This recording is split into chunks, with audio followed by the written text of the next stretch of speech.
Olá, vamos ver aqui hoje o que o Pavinato falou sobre o STF no dia de hoje. Após os acontecimentos aí do Homem-Bomba, né? Ele destrinchou o STF e o Alexandre de Moraes. Mas ele acabou com o Alexandre de Moraes e o STF nesses comentários aqui, colocando alguns pontos que a gente tem que fazer uma reflexão sobre as questões do Alexandre de Moraes. Curte, compartilha, vamos aqui conferir o que ele tem para dizer, tá?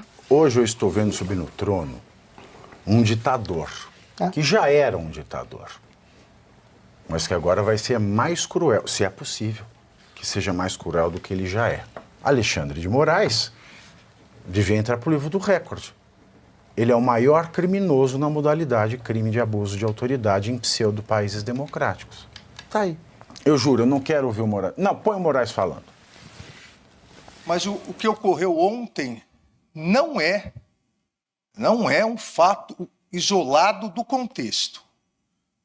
Queira Deus, e a Polícia Federal vai analisar, e os autos já estão com o presidente do Supremo Tribunal Federal, o ministro Barroso, mas, como eu disse, queira Deus que seja um ato isolado, esse ato, mas no contexto, é um contexto que se iniciou lá atrás, quando o gabinete do ódio, o famoso gabinete do ódio, começou a destilar discurso de ódio contra as instituições, contra o Supremo Tribunal Federal, principalmente, contra a autonomia do Judiciário, contra o Supremo Tribunal Federal, não só como instituição, mas contra as pessoas, os ministros do Supremo Tribunal Federal e as famílias, os familiares de cada um dos ministros.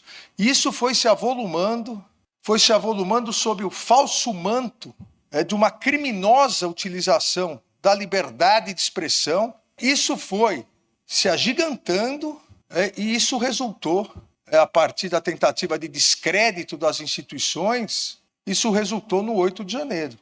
E ontem é uma demonstração de que só é possível e é necessária a pacificação do país, mas só é possível essa necessária pacificação do país com a responsabilização de todos os criminosos. Não existe possibilidade de pacificação com anistia a criminosos. Com todo respeito, eu vou fazer um comentário aqui. E me entendam bem. Quando eu vi essa notícia ontem, eu falei, ferrou. O ditador vai soltar mais fogo pela boca. E assim o fez.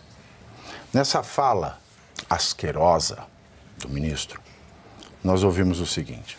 Em primeiro lugar, contexto. Ele é o juiz do inquérito, certo? Ele falou fora dos autos. Ali não era o Conselho Nacional do Ministério Público, não faz parte dos autos processuais. Só por isso ele merecia o crime de impeachment. E só isso é um ilícito da magistratura. É um crime de juiz, vamos dizer assim, para o povo entender. Depois, na qualidade de suposta vítima, ele também não poderia ser juiz. E aí ele fala de contexto que se iniciou lá atrás. Contexto que se iniciou lá atrás, com o gabinete do ódio, etc. Contexto que se iniciou lá atrás, quando? Quando o narcotráfico também se instalou no Brasil e ceifa a vida de pessoas, de familiares, e condena nos tribunais do tráfico e queima corpos e ninguém acha os corpos e a polícia não faz nada. E o Estado deixa aqueles grandes pedaços do território brasileiro na mão do narcotráfico? Ou não são gente? Porque o que ele diz é que nós não somos gente. Ele e as famílias dos ministros são. São também, e não exclusivamente, ministro Alexandre. Aí ele fala, o falso manto da liberdade de expressão. O que é o falso manto da liberdade de expressão? O falso manto da liberdade de expressão é uma coisa que não existe. É a mesma coisa que eu falar de uma chiforínfula do Chaves. É a mesma coisa que eu dizer cara caramba, cara caraô. Porque a liberdade de expressão não é um manto, a liberdade de expressão é uma liberdade. E ponto, e basta. Não é uma capa de invisibilidade. É a liberdade para fazer o certo e também para fazer o errado. Porque se fosse liberdade só para fazer o certo, não seria liberdade. E quando se faz o errado, o ilegal, responsabiliza-se. Mas se responsabiliza, e é claro, concordo, tudo tem que ser responsabilizado. A pacificação não exclui a responsabilização, Mas o que ele mistura, e o discurso do Alexandre de Moraes é um discurso covarde, é um discurso desinformativo, é um discurso juridicamente equivocado, é um discurso juridicamente insustentável. Em primeiro lugar, porque era um discurso que nem poderia ter sido feito por um juiz que vai julgar o caso. Só esse fato torna o discurso do Alexandre de Moraes ilícito, ilegal. Só esse fato torna o discurso do Alexandre de Moraes um crime de responsabilidade do ministro. Então não venha cometer um crime para falar do crime dos outros. Porque você se torna, ministro Alexandre, tão criminoso quanto o traficante que condena aquele que violou as regras dentro dos territórios do narcotráfico. E responsabilidade na democracia não é castigo, não é micro-ondas. Para que haja responsabilização, que é necessária, ministro, de fato, a pacificação não exclui responsabilização, mas a pacificação requer responsabilização de acordo com o devido processo legal. E o devido processo legal tem asco. O devido processo legal tem nojo. O devido processo legal abomina que ele seja conduzido por um juiz que fala fora dos autos, ainda mais sendo vítima. E por fim,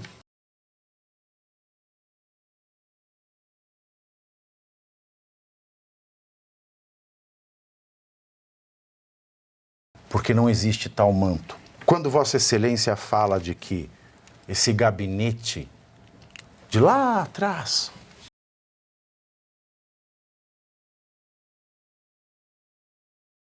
ele pode ter exagerado, exposto, caricaturizado, pode ter exagerado muito para o descrédito das instituições, mas o descrédito das instituições, quem promove são as próprias instituições.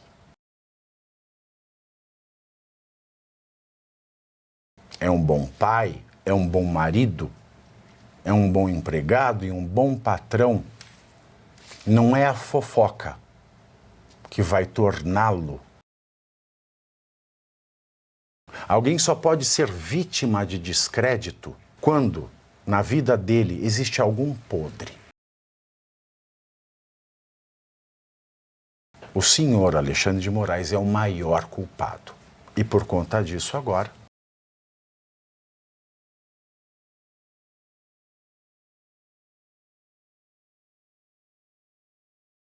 o STF está reunido em sessão. Neste exato momento, os ministros estão no plenário do STF discutindo sobre o fato de ontem. Ou seja, tornam-se eles todos suspeitos para julgar esse caso. E como é que eu vou falar que o descrédito do STF vem do gabinete do ódio quando esses ministros que estão reunidos em sessão para tratar de um crime que eles vão julgar são merecedores de algum crédito, são merecedores de alguma reverência? Como é que eu posso aceitar o fato de um ministro inábil, de um ministro irresponsável como Barroso, que repete a irresponsabilidade, ou a certeza da impunidade, a certeza de estar acima da lei, de que um juiz não pode dar entrevista e, se der, não pode julgar, de que um juiz, quando vítima, jamais pode julgar. Aí vem este presidente do Supremo com toda a irresponsabilidade somada aos quilos de responsabilidade que vem demonstrando e desprezo pelo STF que vem demonstrando ao longo de todos esses meses, ao longo dos últimos anos. Faz uma sessão para tornar suspeitos todos os demais ministros. É uma vergonha. O STF, enquanto instituição composta por 11 ministros, nomeados em razão do seu notável saber jurídico, o STF, o verdadeiro, não esse simulacro, não esse supreminho mambembe, essa cópia chinesa de má qualidade de Supremo Tribunal Federal, um Supremo verdadeiro, essa instituição formada por ministros de notável saber, saberia que uma reunião como essa jamais poderia acontecer. E aí vocês vêm me dizer que o descrédito à instituição vem do gabinete do ódio. Não. O descrédito ao Supremo vem, em primeiro lugar, do Alexandre de Moraes, que faz o que não pode, porque se imagina, está muito confortável sabendo que está, de fato, acima da lei, porque nós não temos Senado. Em segundo lugar, porque nós temos um presidente do Supremo que diz que o Supremo é um órgão político, que passa por cima do Legislativo, que mente numa sessão dizendo: aqui não estamos descriminalizando nada, estamos discutindo se a maconha é uma questão de ilícito penal ou ilícito administrativo, quando a própria lei diz que é um ilícito penal. Quando nós temos um sujeito sem nenhum saber jurídico como o Toffoli, que não se enquadraria nem para ser advogado em escritório de 5ª categoria no interior de Roraima, mas ele é ministro. Quando nós temos ministros que são colocados ali por interesses políticos. Como nós temos ministros que se dizem comunistas. E o direito não pode ser comunista, nem capitalista, nem direita, nem esquerda. O direito tem que ser direito, estar acima de qualquer paixão política. Como é que você vai me dizer que o descrédito do STF vem de militantes da direita quando são vocês, ministros, que todos os dias dão motivos para se desacreditar que o STF está sequestrado, que vocês não são passíveis de crédito, que vocês fazem mal para a democracia, que vocês arruinam a justiça brasileira? E falo com isso com base na minha cabeça? Não! Digo isso com base na Constituição Brasileira, a Constituição Brasileira, o Estatuto da Magistratura, a Lei do Impeachment, a Lei dos Crimes de Responsabilidade, o Código de Processo Civil, o Código de Processo Penal, a Lei de Execução Penal e tantas outras leis do nosso ordenamento. Porque todas elas, basta ler. São essas leis que desacreditam e dão descrédito a esta imitação barata, a esta imitação ridícula de STF que vossas excelências instalaram no Brasil. Hoje eu estou vendo subir no trono um ditador, que já era um ditador, mas que agora vai ser mais cruel, se é possível que seja mais cruel do que ele já é. Há uma porquê, Geisiane, porque quando ele diz o que ele diz, quando ele fala o que ele fala, ali, mesmo sabendo que a lei proíbe, eu fico me perguntando, ele vai querer regular as redes sociais? Então, eu vou dar uma sugestão para o Alexandre de Moraes. A primeira coisa que você tem que bloquear, Alexandre de Moraes, presta atenção, é o site planalto.gov.br, porque lá está toda a legislação brasileira. E se tem uma coisa que mostra que Vossa Excelência é um ditador, se tem um site na internet que prova, por A mais B, por 1 mais 1, por todos os números e signos possíveis, se tem um site que tira o crédito do seu trabalho totalmente, é o site planalto.gov.br. Se tem um site que diz que esse país é uma ditadura e que Vossa Excelência é um carrasco e que Vossa Excelência não entende de direito e que Vossa Excelência engana a população, comete fake news, mente para ser um vingador autoritário, como toda a pior espécie de ditador. Esse site é o planalto.gov.br. Então, Alexandre, tira do ar o site planalto.gov.br. Porque a partir do momento que a população, como eu, não puder mais ler na íntegra a legislação desse país, talvez nós possamos concordar com você. Enquanto eu souber ler, eu garanto aqui, o que desacredita, o que destrói, o que aniquila o STF, nem o STF, mostra que o STF é um arremedo e que o verdadeiro está sequestrado, porque vocês, como sem terras, invadiram a sede do STF e ocupam sem ter propriedade alguma. E a propriedade é o notável saber jurídico. A propriedade é o saber o direito. A propriedade é saber que com o direito se faz justiça e não vingança. Então vocês são como MST. Sem propriedade estão nesta sede e a única coisa que tira o crédito de vocês, me desculpe, é a legislação brasileira. Então, vamos cortar todo o acesso da população à legislação, assim talvez vocês possam ter algum crédito. Um homem de imprensa teria vergonha de tratar isso com naturalidade.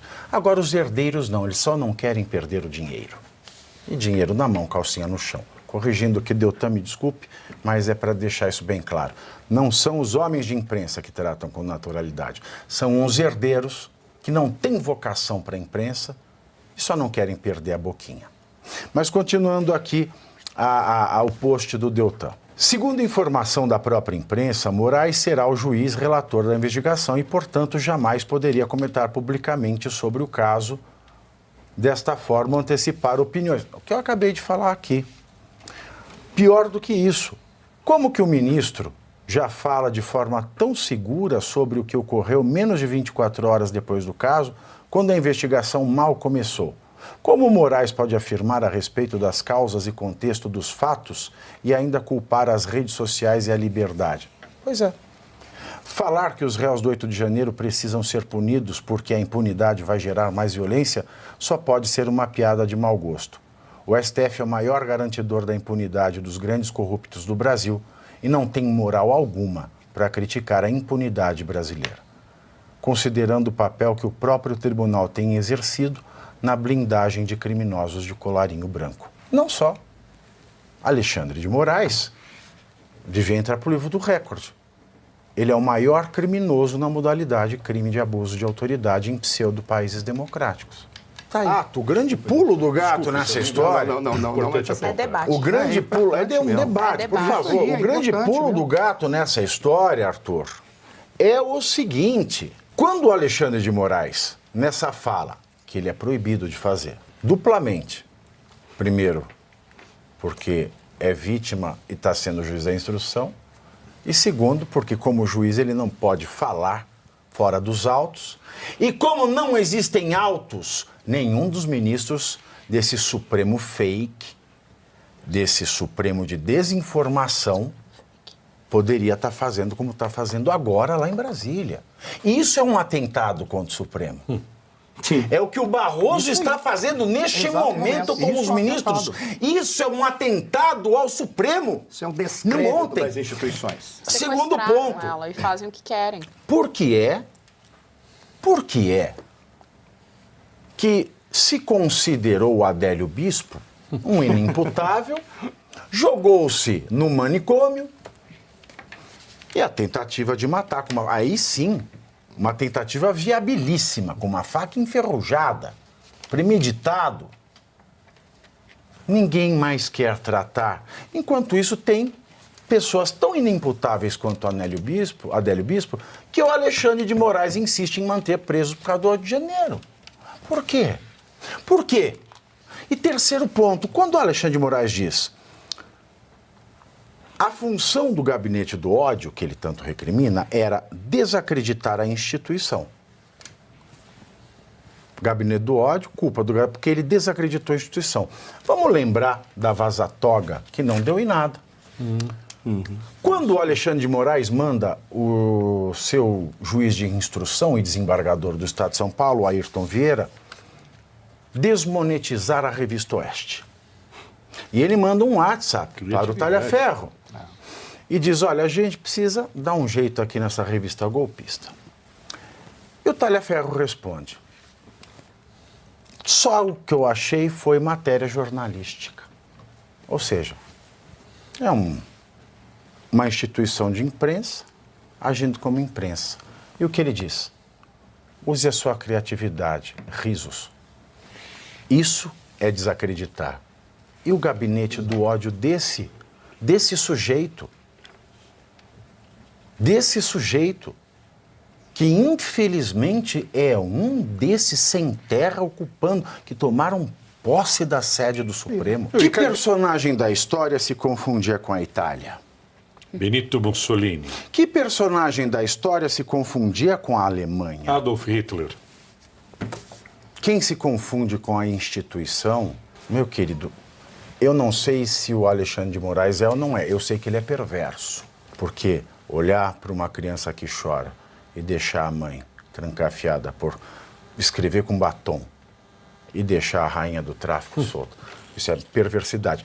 Eu não sei se é psicopata, mas esse é um traço, confundir-se com instituição, deixar de ser humano, não ter empatia para elevar-se à condição de instituição é característica dos dois psicopatas mais notáveis da história. Né? Semioticamente, né, a questão dos símbolos que ficam aqui, que atingem a gente é comprado, a gente fica comprado sem perceber. A palavra ódio, ela tem uma função primordial.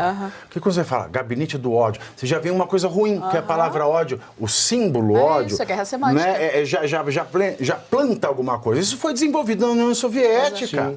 Foi desenvolvido na União Soviética e hoje é a maior ferramenta do marketing. Você quer ver uma coisa? Aí, só para eu encerrar essa questão do ódio, então ele fica falando gabinete do ódio, gabinete do ódio. E você falou uma coisa muito boa. Democracia é crítica. Sim. Democracia é crítica. Não existe outra coisa para definir a democracia do que o poder de crítica. E qualquer crítica, inclusive críticas odiosas.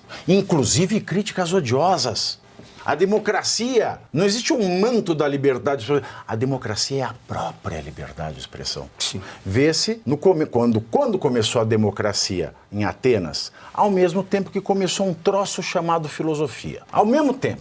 Por que a filosofia nasceu em Atenas? Porque lá eram comerciantes que tinham contatos com todas as outras crenças, viam as diferenças, viam que um fazia o que o outro condena, não dava o castigo de Deus que o outro povo pregava, então eles já ficavam com dúvida, já ficavam com a pulga atrás da orelha, já ficavam com a crítica na ponta da língua. E, como em Atenas eles fizeram uma religião de faz de conta, que é uma religião baseada na poesia de Homero, não é uma religião com texto sagrado, é uma poesia. E poesia é aberta à crítica. Então, quando você não tem um texto sagrado ortodoxo, você tem uma economia baseada nas comparações e você começa a criticar, porque você compara as coisas. E quando você tem uma classe mais rica que o resto da população e você quer dar respostas mais elaboradas e técnicas do que as respostas religiosas dos caipiras da Grécia, nasce a filosofia como filha da crítica. E, coincidentemente, nasce a democracia ao mesmo tempo, que é a possibilidade do cidadão ateniense criticar absolutamente tudo e jogar em votação. Mas antes da votação, tudo era criticado. E na nova votação, é criticado o que foi votado, porque a crítica é a democracia e não existe salvar a democracia abafando nenhuma crítica. Por isso este homem é um grande mentiroso. Alexandre de Moraes é um grande mentiroso. É um grande mentiroso.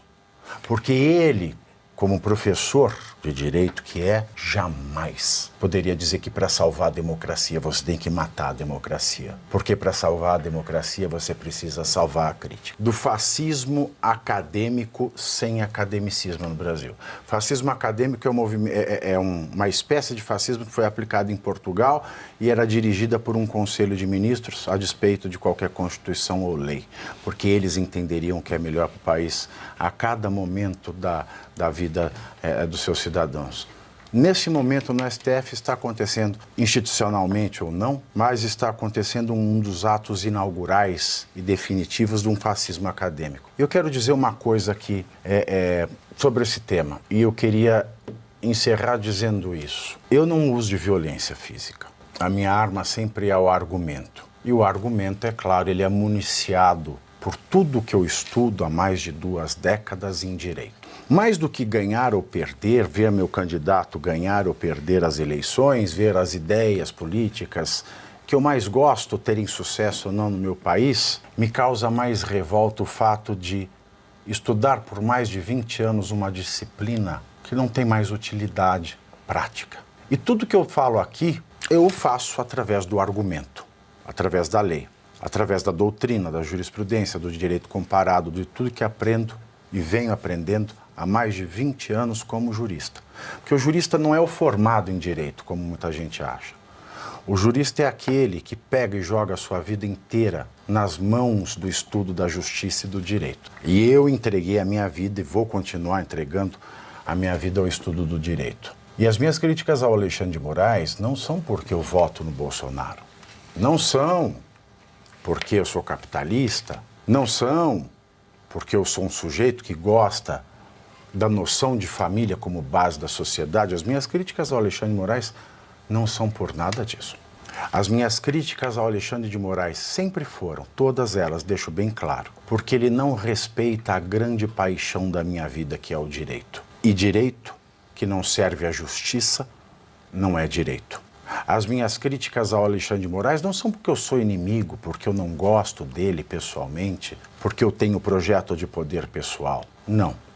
São porque eu amo demais o direito.